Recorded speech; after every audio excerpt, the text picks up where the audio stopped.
Okay, this is 2.2. Again, this is review. Everything in chapter 2 is a review in case you need to go over any of this material.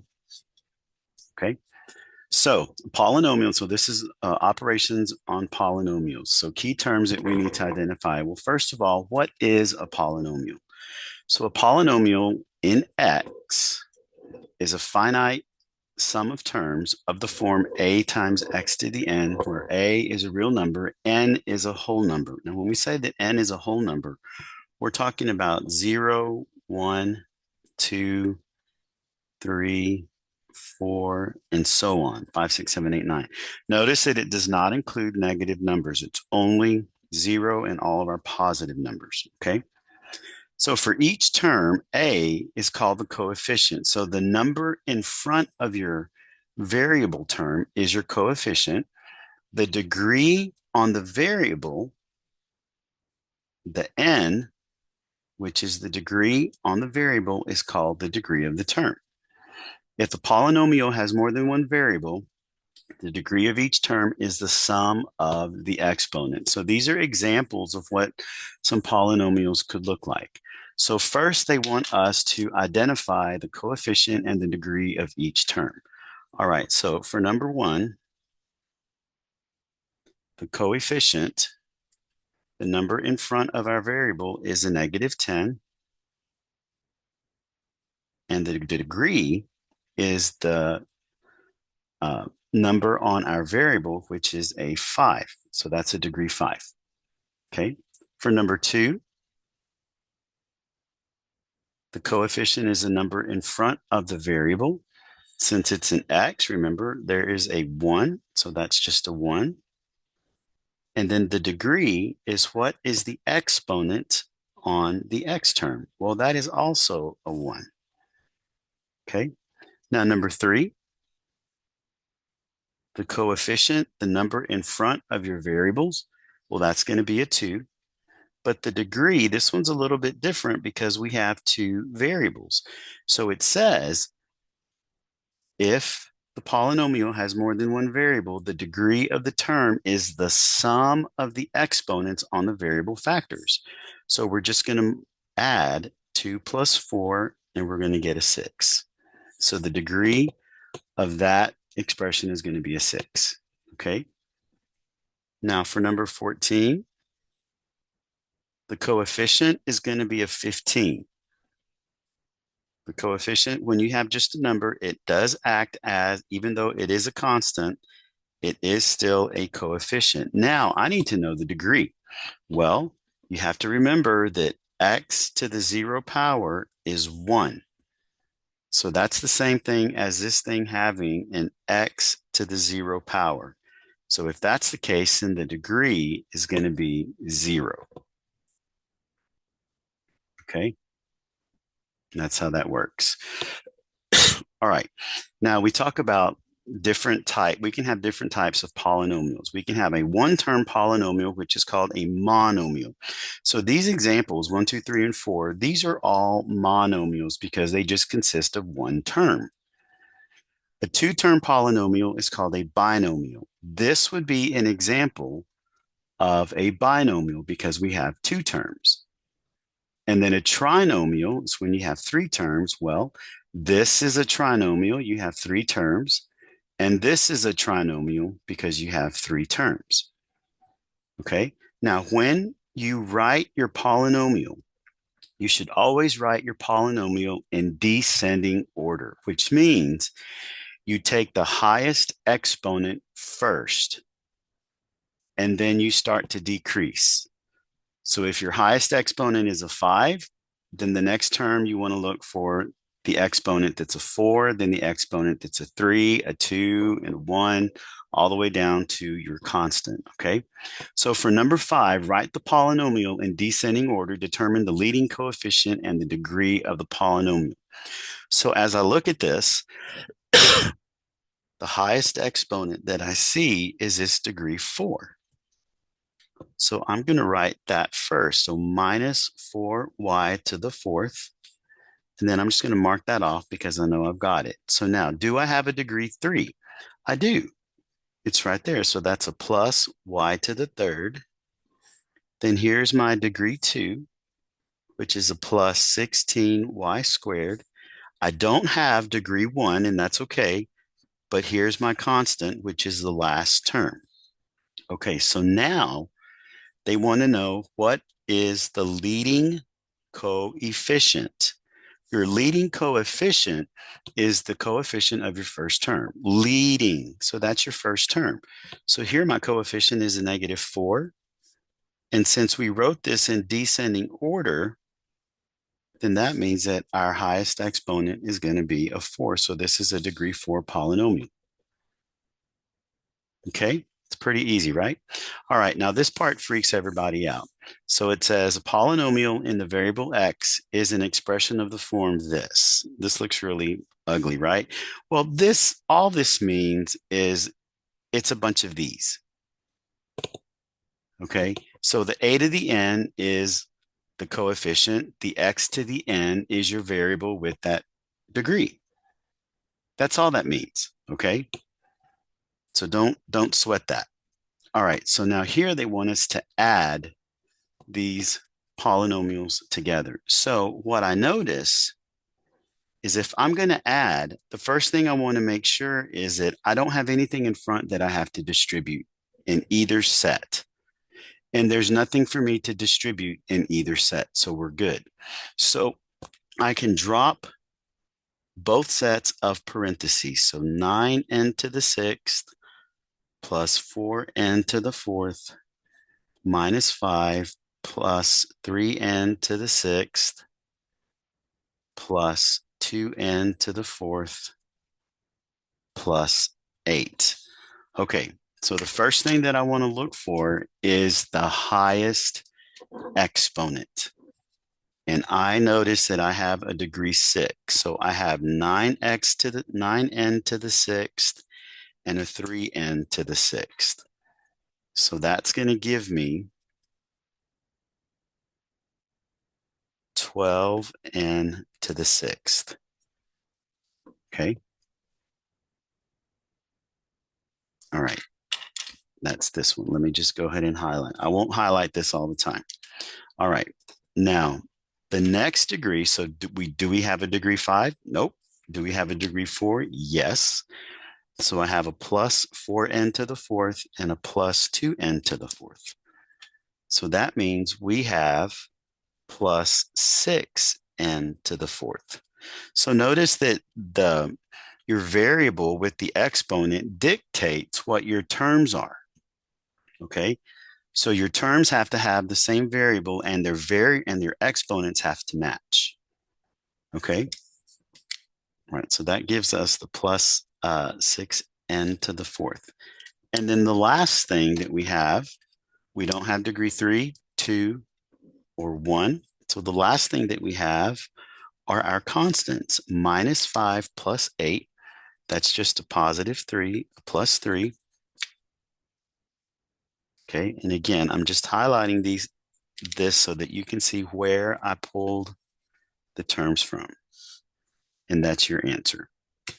Okay, all right. Now, number 7, if you want to pause the video, you can and try this one on your own, but I'm going to go ahead and keep going. All right, so there's nothing in front of each parenthesis, so I can drop all the parentheses. Be careful with your signs. Okay.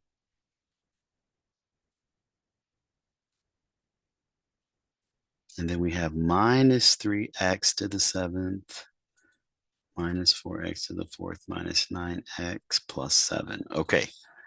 Boy, that's a lot of terms. Okay. So we're going to go through, find our highest exponent. So the highest exponent that I see is this, the 9 minus 9x to the 9th. Okay, now, do we have a degree 8? And I see 1, degree 8 term. So that's a plus 8x to the 8th. And I know this on video, this isn't coming out very clear. Okay, now we look for degree 7. And I have minus 4x to the 7th minus 3x to the 7th. And so that's going to give us a minus 7x to the 7th. I know I said I wasn't going to do this, but oh well. And then let's see, do we have a degree 6? Nope. Do we have degree 5? Nope. We do have a degree 4. Okay. So degree 4, we have an 8x to the 4th plus 7x to the 4th minus 4x to the 4th. So 8 plus 7 is 15. 15 minus 4 is 11x to the 4th. Okay. Now, no degree 3, no degree 2. We do have a degree 1, which is a minus 9x. Sorry, guys. And another minus 9x. So that's minus 18x. And then the last thing that we have is a minus 3 and a minus 7, which is a plus 4. Okay. So let me just rewrite this in one color. So this is your answer.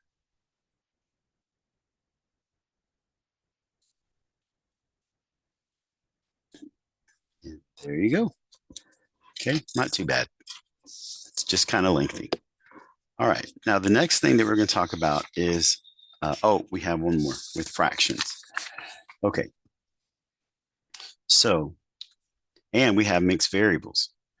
Okay, so first of all, there's nothing in front of either set for me to distribute. So I'm going to drop the parentheses. So minus 4/7 u v squared minus 4/5 u squared, u to the 5th v squared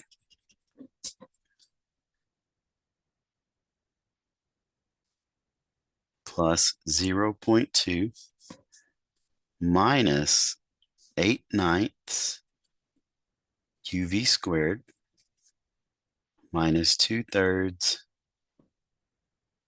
u to the 5th v squared plus 5. Okay. Now, I don't have much sympathy. If you don't know how to deal with the fractions, I'm really not going to have sympathy for you because you can do this all with your calculator. So the first thing that we need to do is combine our like terms. Well, I notice that I have mixed variables, so I can spot my like terms. So I know uv squared, and here's another uv squared. Those are like terms. And I have u to the 5th v squared and another u to the 5th v squared. And then we have our two constants. And that one's the easiest one to deal with, right? Okay, so now what I need to do is put this in descending order. So when you have, remember, when you have more than one variable, you add their exponents. So this, it's in a different color. Do this in orange. Nope, I'll do it in purple. Okay, so 1 plus 2, that's a degree 3. 5 plus 2, that's degree 7. That's a constant. 1 plus 2, that's degree 3. 5 plus 2, that's degree 7. Okay, and then notice that the degree 7s are the ones that give us, we have the same like terms. Okay, well look, if you're not strong with fractions at this point, it's okay. So just uh, pop it in your calculator. Now they're both negative. So that means I'm just going to essentially add the two numbers together and my answer is going to be negative. So I'm just going to take 4 divided by 5 plus 2 divided by 3. I get this ugly decimal. Go to math, hit 1 to turn it into a fraction, hit it again, and it's 22/15. Okay. So we get 22/15 u to the 5th v squared. All right. Now we go to the degree 3. So again, degree 3, these are both negative. Oops, and I forgot to put that minus sign out front here. Okay, so I know this is going to be negative. All right.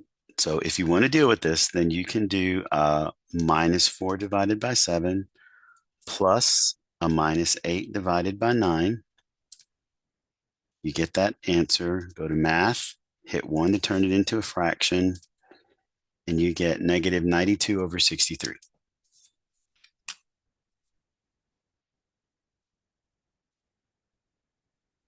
And this is going to be u v squared. And 0.2 plus 5, that's just 5.2. And that's your answer. Okay? So it's not too bad. All right. Now, when we talk about the opposite of a polynomial, so the opposite is an additive inverse of a real number, a, that would just be negative a. You just negate it.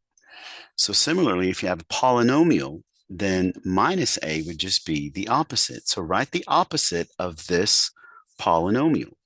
Well, if I just want the opposite, I'm just going to flip the signs. So this is going to be a 6a to the third minus 5a squared minus 5a plus 1. Now, what's really going to happen here is that your problem is going to end up looking like this. Because you're going to be doing this with polynomials. When you have to subtract a polynomial or subtracting a polynomial, then you just flip the signs inside. Okay? So that's what that's going to look like. All right, so now we have to subtract this. Okay, so the first set of parentheses I can drop, 19a to the 5th minus 9a to the 4th. Now here, we want the opposite of this, so I'm going to take this negative and we distribute the negative all the way through. So we get a plus 7a to the 5th minus 11a to the 4th. We have one variable, so we want to put this in descending order. So my highest exponent is the a to the 5th. So 19 plus 7 is 26, a to the 5th. And then our a to the 4th minus 9 minus 11 is minus 20, a to the 4th. That's it. Okay. All right. So if you want to pause the video, you can try the next two on your own. All right, here we go. So I'm going to drop the first set. The second set, just like before, this negative changes every one of these signs. So we have plus 5 plus 3x to the 4th minus 4x to the 5th minus 4x to the 3rd. Okay, so now we want to put this in descending order. So I look for the highest exponent, which is the degree 5. So 2 minus 4, that's a minus 2x to the 5th. Right? Now degree 4.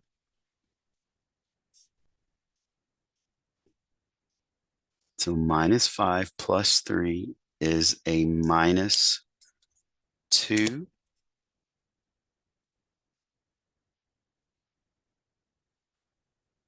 x to the 4th. All right. We have degree 3. 7 minus 4 is going to be a 3, positive 3, x to the third. And then we have our constants, a minus 1 and a plus 5, which gives us plus 4. And there you go. Okay. All right. Number 12, we can drop the first parentheses.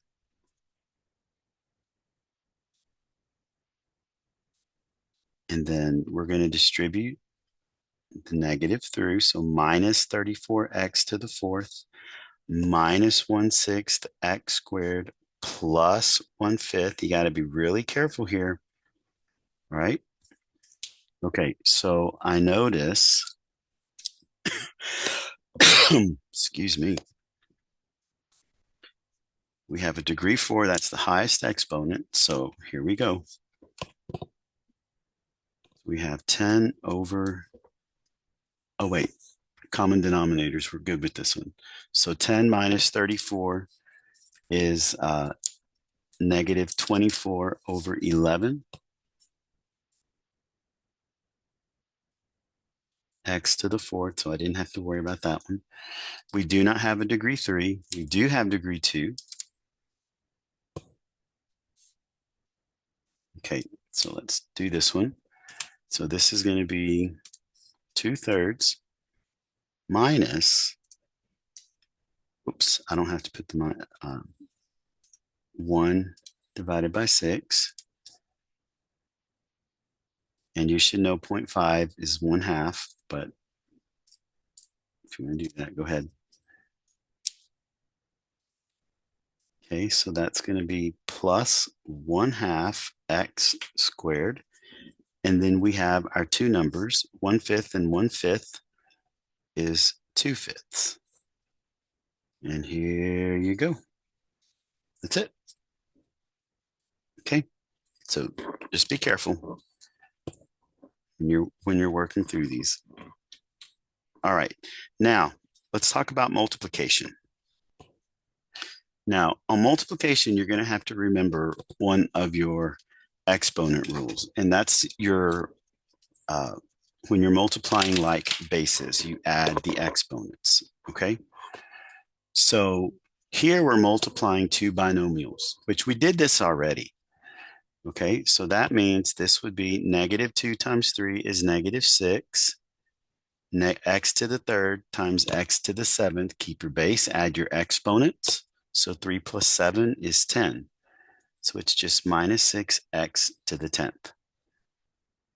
And if you think about it, you have 3 x's and 7 x's. So total, you have 10 of those x's, okay? Now, on number 14, if it makes you feel better, you can put this in parentheses. So we have 6 times negative 3, which is negative 18. Our x to the third times x, well, 3 and 1 is 4. Then the y, 1 plus 4 is 5. Okay, and that's it. That's how you multiply two binomials. It's really easy. All right, now when you multiply a multi-term polynomial by a monomial, multi-term meaning more than one term, we're going to use a distributive property. Okay, so just like we distributed the negative through, well, that was a distributive property. We distributed the negative. But here, we have something bigger than just the negative. Okay, so I'm going to distribute the 4x. So 4x times a negative 5 plus 4x times 8.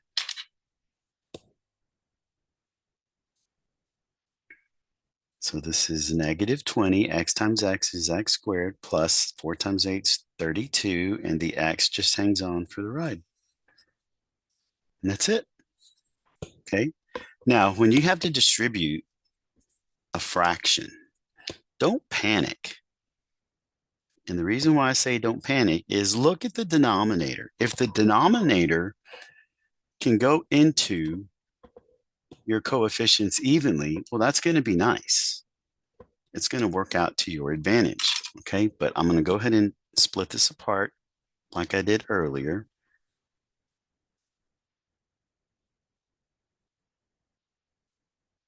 Okay, so we have 1/2 x squared times 8x to the third plus the 1/2 x squared times a minus 20y. Okay, well, 2 goes into 8 4 times. X squared times x to the third is x to the fifth. Now, positive times a negative is a negative. 2 goes into 20 10 times. I have an x squared and then a y. And those just kind of, nothing special about that. You just stick those together. Okay. So that's how that works. All right. Now, when you multiply binomials together, we use a process called FOIL. And that means you multiply the first terms, then the outer terms, then the inner terms. Scoot this over. And then your last terms. First, outer, inner, last. Okay, so here we go. Here's what this looks like. So first,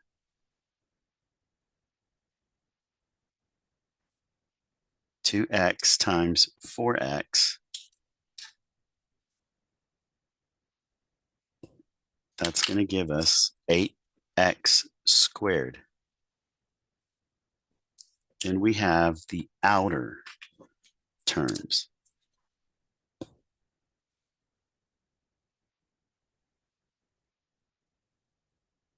Okay, 2x minus 7 is a minus 14x. Then we have the inner terms. We multiply, so that gives us a 20x. And then we have the last terms. Here's the red. The last terms, 5 times a negative 7, which is a negative 35. Okay, well, now the only thing that's left to do is combine your like terms. 8x squared minus 14 plus 20 is going to be a plus 6x. And then here's your minus 35. And notice that when we did this, how it was already, it automatically left our answer in descending order. Okay, which is great. All right, so if you want to try 18, go ahead and pause the video. But here we go. So first, that's going to give me a 12h squared. The outer is going to give me a minus 3h. The inner is a minus 8h. And the last is a positive 2. Be careful with your signs. And then combine your two middle terms. And there you go.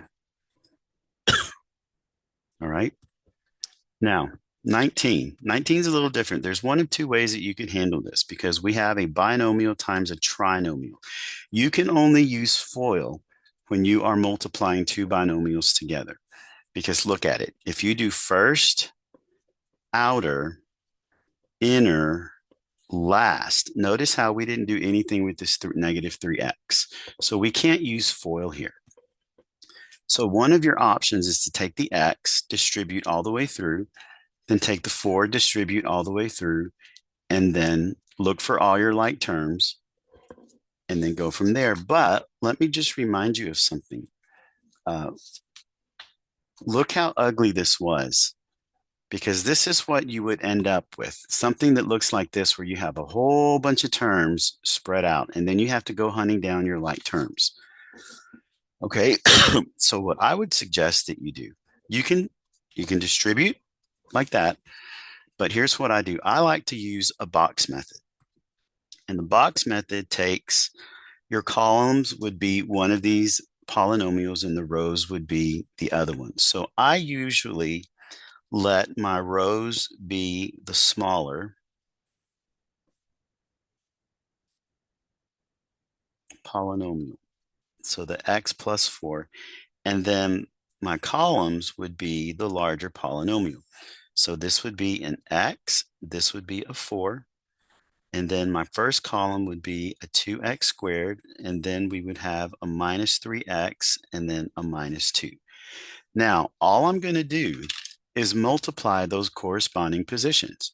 So x times 2x squared is going to give me a 2x to the third. X times negative 3 is a negative 3x squared. X times negative 2 is a negative 2x. 4 times 2x is 8x squared. 4 times negative 3x is a negative 12x. 4 times negative 2 is a negative 8. Now, your terms are, even though they're not scattered, this way, at least they're all in a nice little table. But look at what you have on the diagonals. So we have a 2 to the third, and then notice right here, you have your square terms. And then here, you have your x terms, and then you're left with your constant. So that makes it really easy to get your answer. So this would be a 2x to the third. Well, 8 minus 3 is a positive 5x squared. Negative 12 and a negative 2 is a negative 14x. And then here's your 8. And this is your answer. Okay? That's how that works. All right. Now, you have the next thing we look at are two special cases. So we have what's called the difference of squares in a perfect square trinomial. So it says two expressions of the form a plus b and a minus b. So notice that your terms are the same. The only thing that's different is the sign. These are called conjugates. The product of conjugates results in a difference of squares. So let me work this out to the side. So if I were to have a plus b times a minus b, I'm going to FOIL. So first, a times a is a squared. The outer would be a times a negative b, so that's a minus ab. The inner would be a positive ab, and the last would be a minus b squared. Now notice what happens to your two middle terms. You see how they're gone? And all you're left with is a squared minus b squared.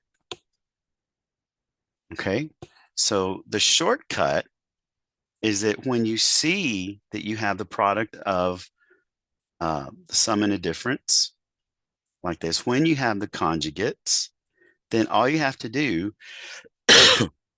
is multiply a times a, and then positive b times negative b, which gets you a negative b squared. Okay, and that's it. That's how that works. Now, when you have the square of a binomial, this means you're going to have to expand, because the exponent tells you how many of the bases that you have. So you have two bases, so a squared. So if it's a plus b quantity squared, this is what you're going to be left with.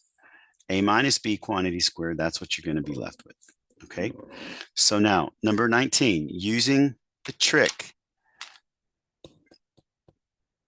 from earlier, these are conjugates. So I multiply those two terms together to get 25x squared. And then I multiply these two terms together to get a minus 1. And guess what? You are done. That's it. The outside would give you a plus 5x, the inside minus 5x, but those are going to cancel. Okay. Now here we have another set of conjugates. It looks a little bit involved, right? But don't panic. 3mn times 3mn. Well, 3 times 3 is 9. M times m is m squared. N times n is n squared. And then 8 times negative 8 is negative 64. And here's your answer. That's it. Okay. All right. Now 21. There is a shortcut that I usually present in normal class. But for right now, go ahead and expand this and then FOIL. So first, 2x times 2x is 4x squared. Outer is going to give you a 2x. Inner gives me another 2x. And the last gives me a 1. Now notice here, my signs are not different. So my middle term does not cancel. So 4x squared plus 4x plus 1. That's what that multiplies out to be. Okay. And then for number 22, 3x minus 4y times 3x minus 4y. If you want to pause the video, go ahead and pause it and see what you get. So first is a 9x squared. Outer is a minus 12xy. I have another 12x minus 12xy. And then the last is a 16y squared. So 9x squared minus 24xy plus 16y squared. And that's it. Okay. Now, the last one, little word problem. It says, write a polynomial that represents the area of the shaded region and simplify the expression. So I have this rectangle that's in the middle.